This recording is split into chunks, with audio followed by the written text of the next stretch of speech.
venez de nous rejoindre, vous regardez Al24 News, votre émission Hebdo Show Algérie. Place tout de suite à l'œil d'Alger.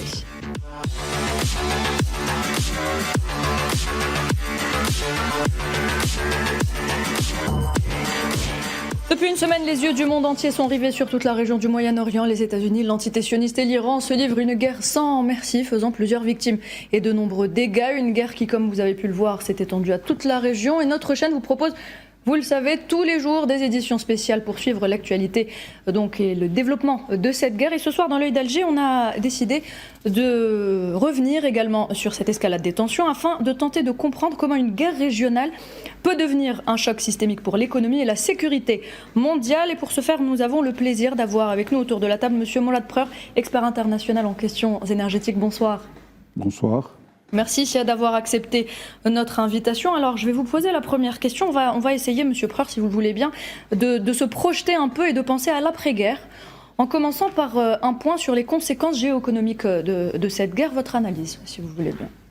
En fait, si l'on part de la situation présente, à savoir un prix du pétrole à 93 $ le baril, et un prix du gaz à 18 $ le million de BTU, hein, donc des prix du gaz qui ont augmenté qui ont été multipliés par 1,7 et des prix du pétrole qui ont été multipliés par 1,4 depuis le début de cette crise. Est-ce que l'on peut imaginer quel scénario réaliste de désescalade peut-on anticiper, considérant les inerties que comporte cette industrie, hein, et les inerties aussi de l'économie mondiale. C'est-à-dire que nous avons une économie mondiale qui est dans une situation que je dirais critique. L'Europe communautaire qui est en crise et qui est en situation de vulnérabilité énergétique, les États-Unis qui sont contestés par l'Asie sur le plan économique. Quelles sont les capacités de résilience de l'économie mondiale?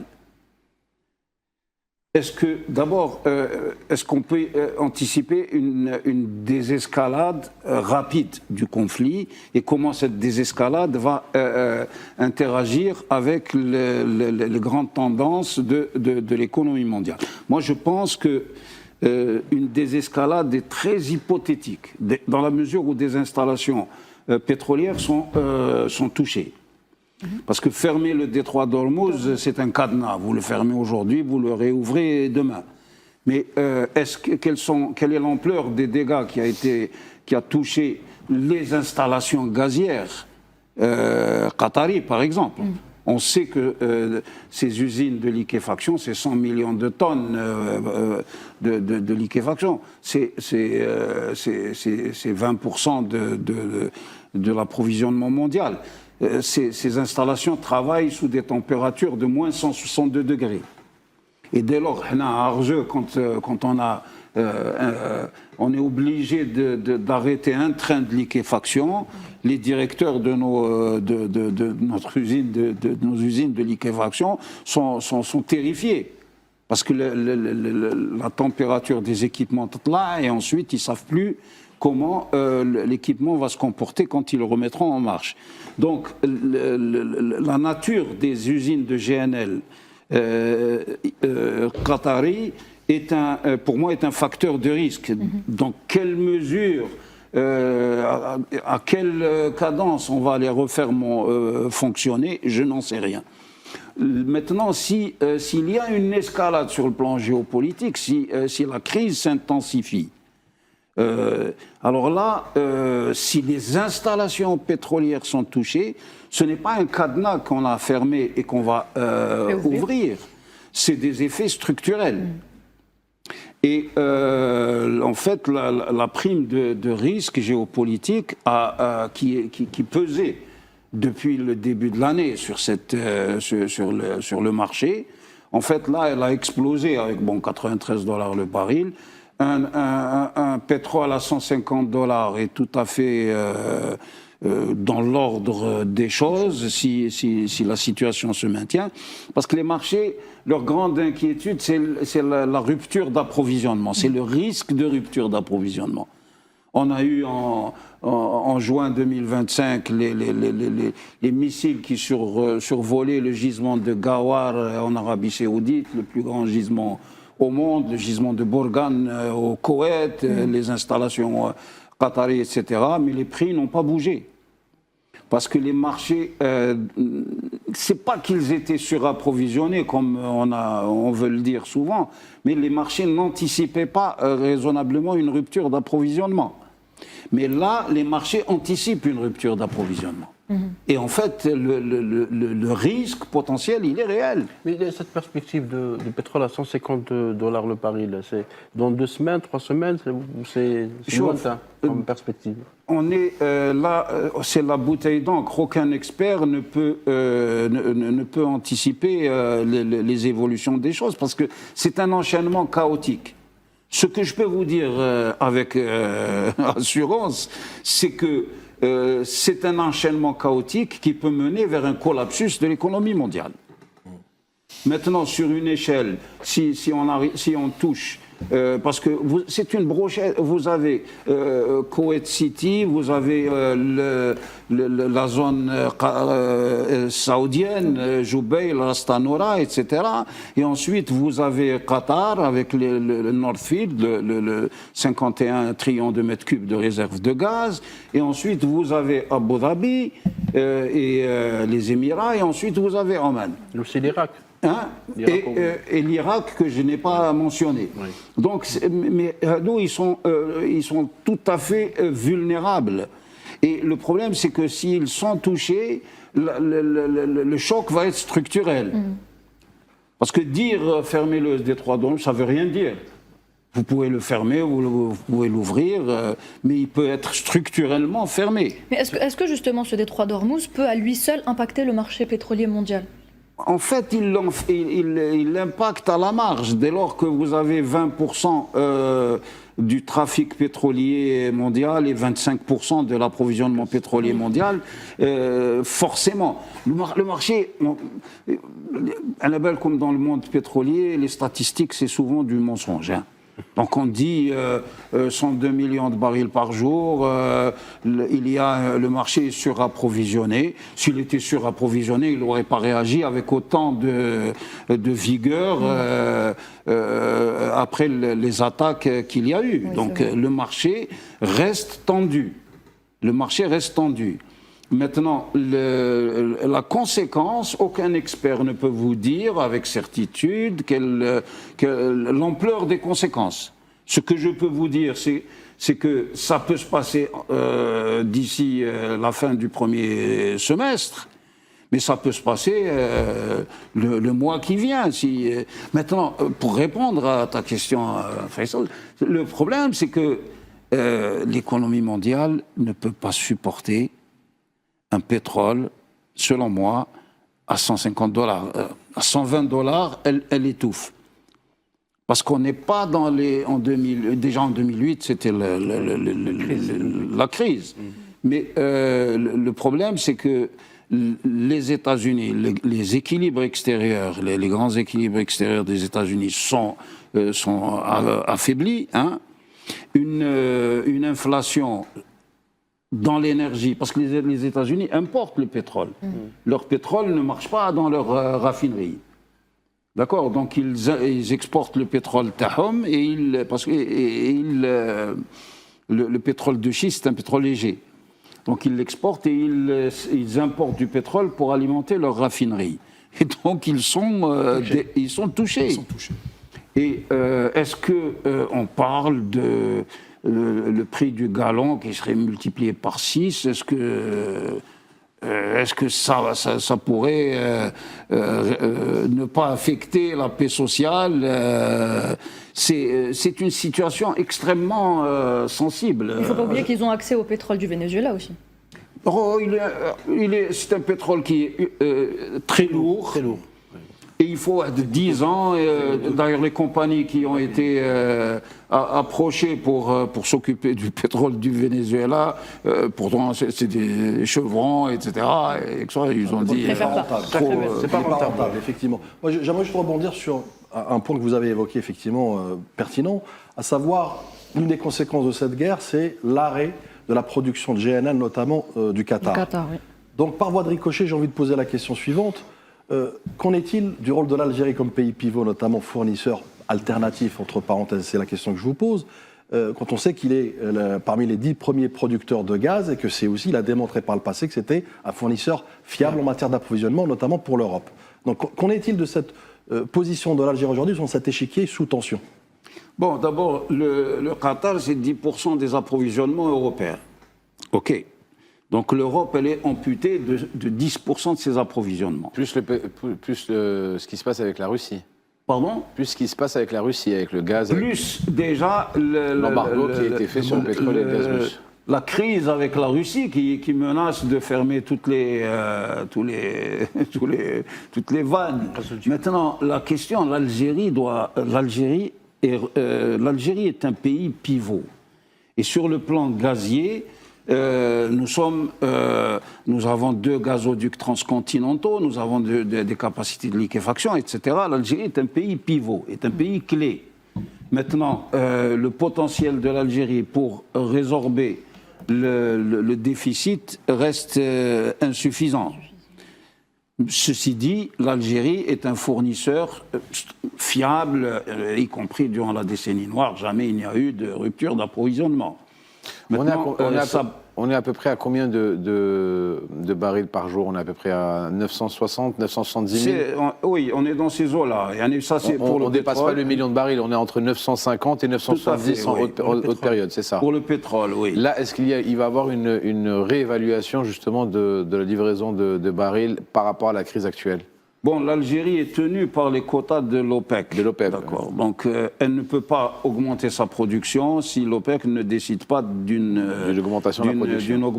Elle a du potentiel pour augmenter sa production. C'est-à-dire qu'on a les capacités, elle matérielles. A des capacités pour ce qui est du pétrole. Pour ce qui est du gaz, c'est un peu plus serré parce que notre demande domestique est en train de perturber complètement notre schéma gazier.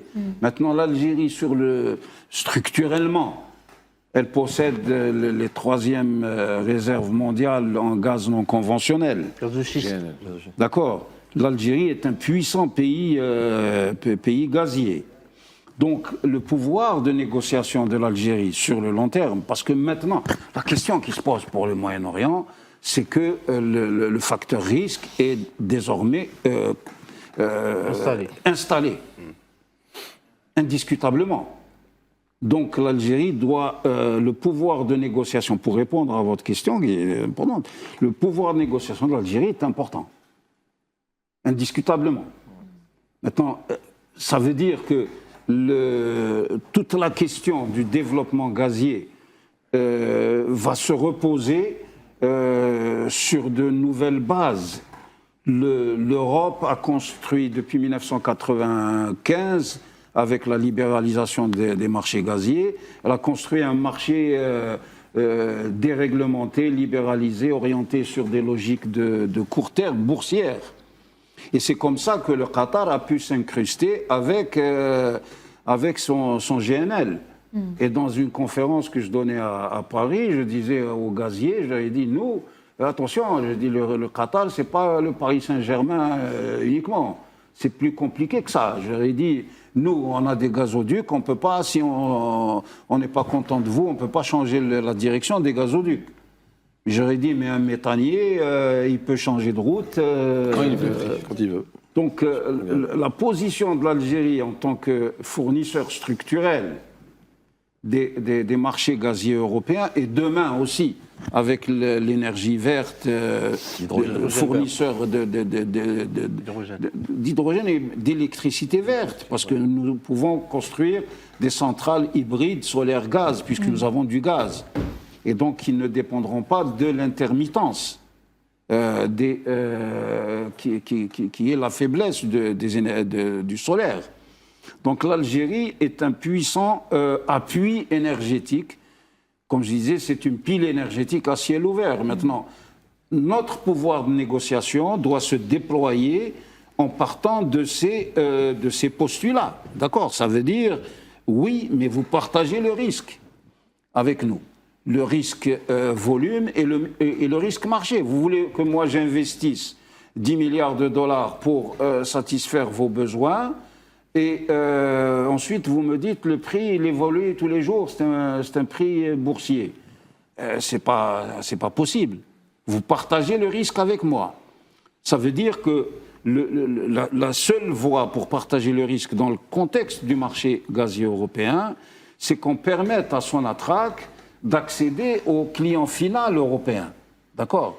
En lui fournissant des mètres cubes de gaz, des kilowattheures, et là, elle maîtrise le risque marché qui peut évoluer qui est en aval, et elle maîtrise le risque volume puisque c'est elle qui investit, d'accord?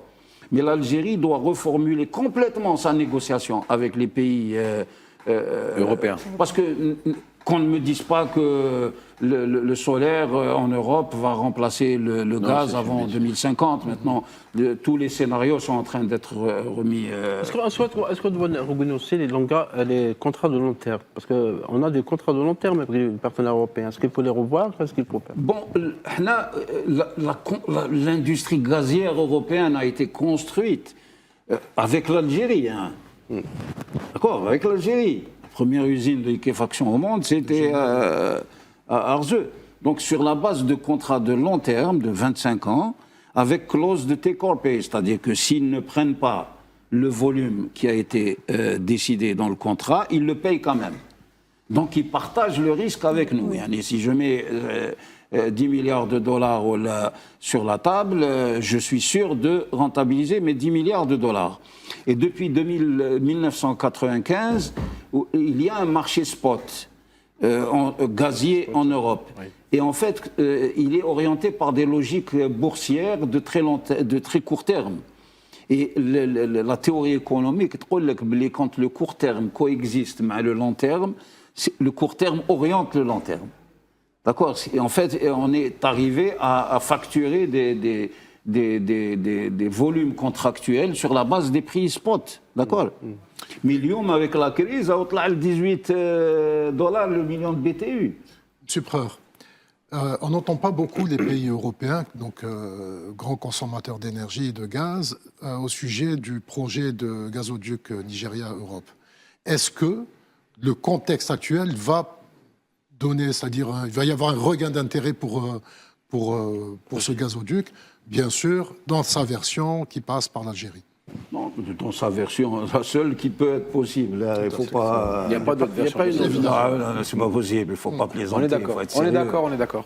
Ah, vous avez 4200 km, 76% qui sont déjà réalisés, il n'y a pas d'autre 56% sur le territoire algérien. Question de bon sens. Le président a dit que Badandan, ça va reprendre. Ça va reprendre Et puis c'est une veine qui va innerver en prospérité, en développement, toute la ligne depuis le Nigeria jusqu'à... Maintenant, le projet est indiscutable. Hein.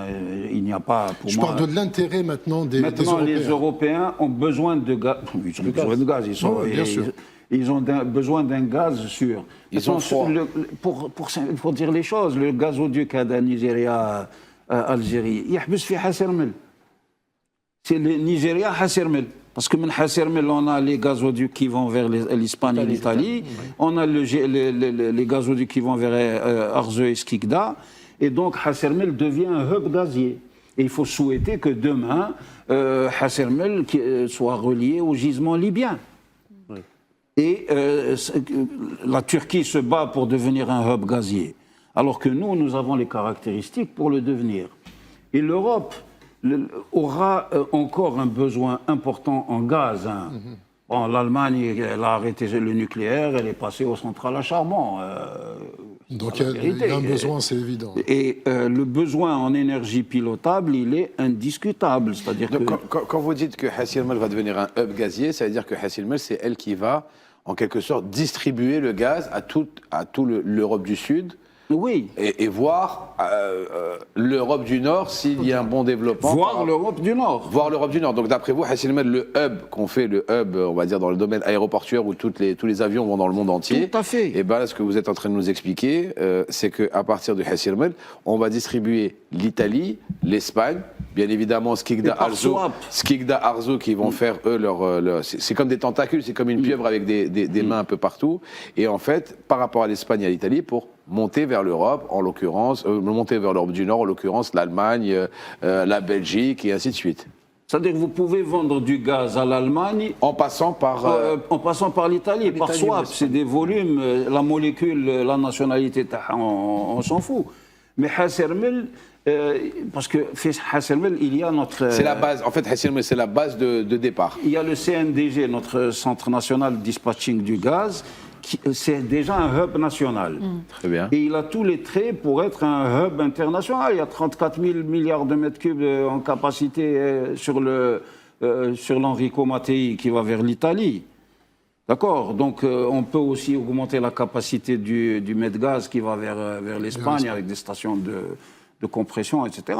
Comment vous pouvez expliquer, docteur, comment vous pouvez expliquer justement le professionnalisme de Sonatrach, en l'occurrence, et des institutions gazières et pétrolières, et justement de la rigueur et de la, comment dirais-je, de la réputation de fournisseurs sérieux qu'a l'Algérie à travers le monde et à travers ses partenaires les plus fiables que sont en l'occurrence l'Espagne, l'Italie et ainsi de suite?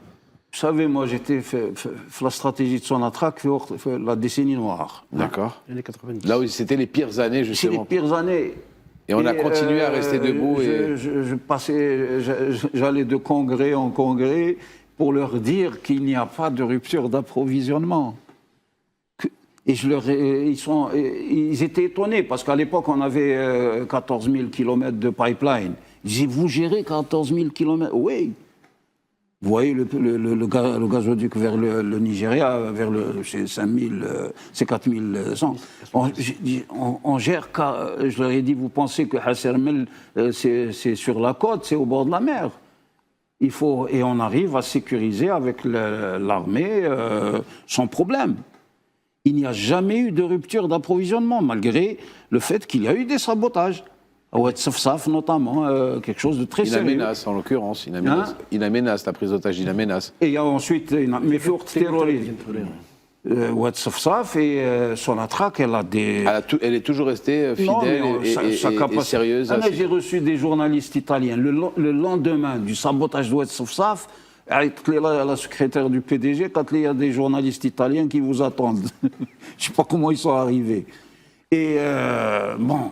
Je leur ai dit, je les ai reçus. J'ai appelé le vice-président Bellani qui s'occupait des canalisations.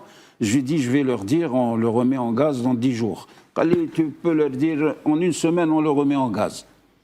Parce qu'on a des capacités de bypass, c'est-à-dire qu'il y a un accident sur la ligne, on met un tube en bypass, on l'installe et ensuite on prend tout son temps pour travailler, pour réparer.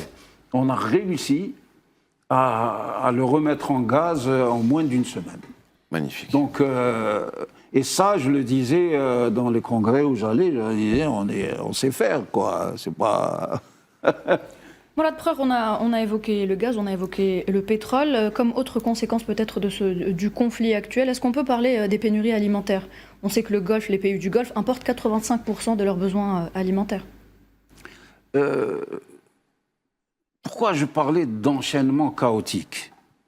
On revient vers l'effet papillon, Lorenz, les théories du chaos, c'est-à-dire que vous changez un élément dans un système et ensuite le système se dérègle totalement. Maintenant, parce que le problème, c'est que Dubaï, c'est une plateforme logistique, notamment pour l'Europe. Oui. C'est une plateforme logistique. Donc cette région s'était organisée comme une plateforme financière et logistique. Et là, ce grain de sable est un sérieux un bouleversement. Donc sur le plan alimentaire, Et puis je pense que derrière votre question, vous aviez aussi cette préoccupation, à savoir que l'alimentaire, c'est aussi de l'énergie. Et effectivement, dès lors que le prix de l'énergie augmente, le prix faire fonctionner un tracteur ou un bateau, ou un Augmente camion pour automatiquement. amener les biens alimentaires, etc., il explose. Donc c'est un enchaînement chaotique qui est en train de... Il faut souhaiter qu'il y ait une désescalade, mais en tant qu'expert, je ne peux pas... Tu posais la question, je ne peux pas te dire, la désescalade, C'est pour quand? c'est aléatoire. Par le détroit d'Ormuz passe 30% des productions d'engrais aussi. D'engrais Et ça aussi. va imputer l'agriculture. Oui, dans parce le que temps. les engrais qui sont utilisés dans l'agriculture, et ils sont produits dans justement la zone de Joubei et Rastanoura. Oui. Et là, je n'ose pas imaginer une situation où les installations de production seraient démolies. C'est tout à fait aléatoire. C'est pour ça que notre pays doit rester, est aujourd'hui, je pense que c'est, à l'époque du terrorisme, je le disais à la presse internationale, mais c'est un point de stabilité, c'est un pôle de stabilité relative. D'accord ? Et dans cette industrie pétrolière et gazière qui est en train de partir dans tous les sens, c'est un point de la stabilité relative, ça augmente entre 0 et 100%. Et donc là, la stabilité relative qu'on représente est en train d'augmenter. Voilà. Très bien, merci. Merci Mourad Preur. Merci pour ces réponses. Merci d'avoir accepté d'être avec nous ce Merci soir. pour Merci votre beaucoup.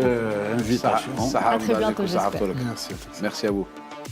Mesdames et messieurs, on marque une petite pause et on revient.